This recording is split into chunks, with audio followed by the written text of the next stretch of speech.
This video series is presented by drum-tec, R-drums and Blech King.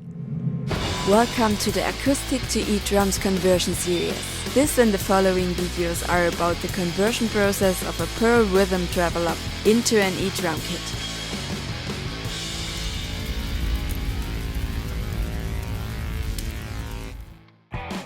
The rims and all other chrome parts are still dirty or rusty at some spots. We use a German product called Elsterglanz to polish the parts. We are simply using a piece of cloth to wipe the parts.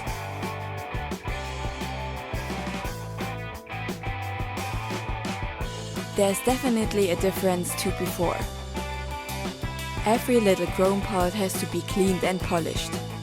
The holes of the lugs can be cleaned with Q-tips. Some rims are rusty, other dirty.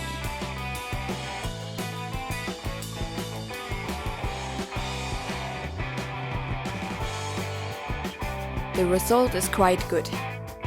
The old tom mounts will not be used again. Instead we go for Gibraltar rosettes. They are actually made for floor tom legs. But it is also possible to use these rosettes for our tom pads. They come with the memory clamp and the rubber pad. Both rosettes and clamps fit to a normal Roland rack mount, and even to thinner L mounts. We mount them to the shelves. A cross-recess screwdriver is needed for the screws included. The rosettes make a solid impression. Each lug needs its nut and the little plastic stopper back applied, before getting screwed to the shell. The lugs will be mounted with a lower screw only for now. The upper holes are needed for the trigger blades later. The tom shells are ready for the trigger systems.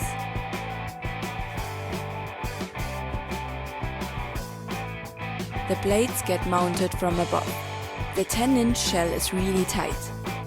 The system needs to get pushed. Different M4 screws, including washers, are required to apply the trigger blade, as the original screws would be too short. Most screwdrivers are too long, so they cannot be used in a small shell. We use a nut instead.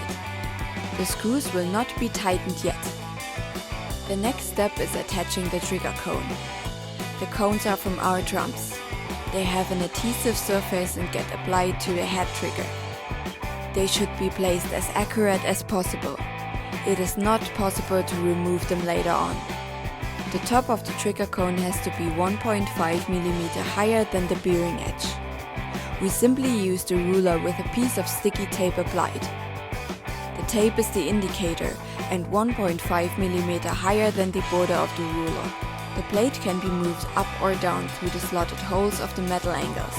A graduate metal ruler is a perfect tool to check if every angle is applied at the exact same height. The trigger blade would otherwise not be even.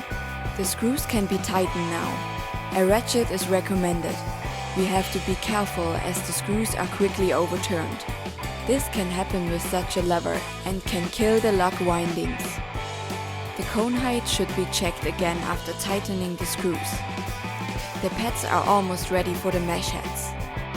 Only the protection foil is getting removed and the label applied. The mesh heads are from drum-tec. We choose double-layered mesh heads for all pads. These heads look like Roland mesh heads, but they are different. The texture is a bit stronger and they are not as bouncy when playing. We apply the rim and tighten the screws with a tuning wrench. Another advantage is that drum-tec mesh heads are available in every size. The final step is applying the rim silencer. Our drums are selling them as single rings or by meter. In this case we ordered 5 meters of material, enough for a full 5-piece drum kit with big shell diameters, or in our case for a 6-piece kit with small shells. It is not as easy to cut them. They should not be too short or too long. The cut should be as straight as possible.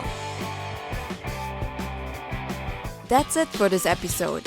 If you're curious to see the end result, check out the upcoming videos of our conversion project. Click the left box for a video about the DIY cowbell. Click the box in the middle for the previous part. Or click the right box for the next part of this video series. Thanks for watching. See you next time!